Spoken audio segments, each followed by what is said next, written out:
Hi friends, మీకు ఈ video నచ్చితే లైక్ చేయండి, సబ్స్క్రైబ్ చేయండి. ఖుషి శ్రీకాంత్ని తలుచుకుంటూ చాలా బాధపడుతూ ఏడుస్తూ ఉంటుంది. అప్పుడే తులసి వాళ్ళ అన్నయ్య కొడుకుని రా త్వరగా రా, స్కూల్కి టైం అవుతుంది అని బైక్లో ఎక్కించుకొని తీసుకొని వెళ్తూ ఉంటే బాయ్ బాయ్ అంటూ వాళ్ళ అమ్మ సెండ్ ఆఫ్ ఇస్తూ పంపిస్తూ ఉంటుంది. ఇదంతా చూస్తున్న ఖుషి వాళ్ళ నాన్నని తలుచుకుంటూ ఏడుస్తూ ఉంటుంది.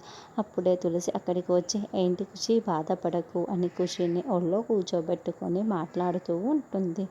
నాకు నువ్వు నాన్న ఇద్దరు కావాలి అనుకున్నాను, కానీ ఇప్పుడు నువ్వేమో ఉన్నావు, నాన్నేమో లేడు. నాకు అమ్మ నాన్న ఇద్దరు కావాలి. నేను ఎంతో ఆశపడితే మళ్ళీ ఇప్పుడు నాన్నని దూరం చేశారు. నాకు ఎప్పుడు ఇంతే, నా అమ్మ, నాకు అమ్మ అంటే నాన్నుండు, నాన్న అంటే అమ్ముండరు. అప్పుడు నాన్నున్నారు, అమ్మ లేదు. ఇప్పుడు అమ్ముంది, నాన్న లేదు అని ఖుషి చాలా బాధపడుతూ ఏడుస్తూ ఉంటుంది. చూడు ఖుషి, నీకు అమ్మైనా నాన్నైనా అన్నీ నేనే అని తులసి చెప్పుతూ ఓదారుస్తూ ఉంటుంది. అప్పుడే వాళ్ళ నాన్న అక్కడికి వచ్చి, చూడమ్మా తులసి పాప, నీకు ఒక తోడు వస్తే తనకి కూడా నాన్న లేని లోటు తీరిపోతుంది అని అడుగుతుందమ్మా అని చెబుతూ ఉంటుంది.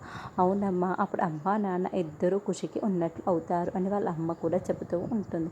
అప్పుడే జాను ఇదంతా వింటూ మళ్ళీ అక్క చేతిని పట్టుకునేవారు ఎవరు వస్తారో ఏంటో అని చెబుతూ ఉంటే మనకు సిద్ధుని చూపిస్తూ ఉంటారు.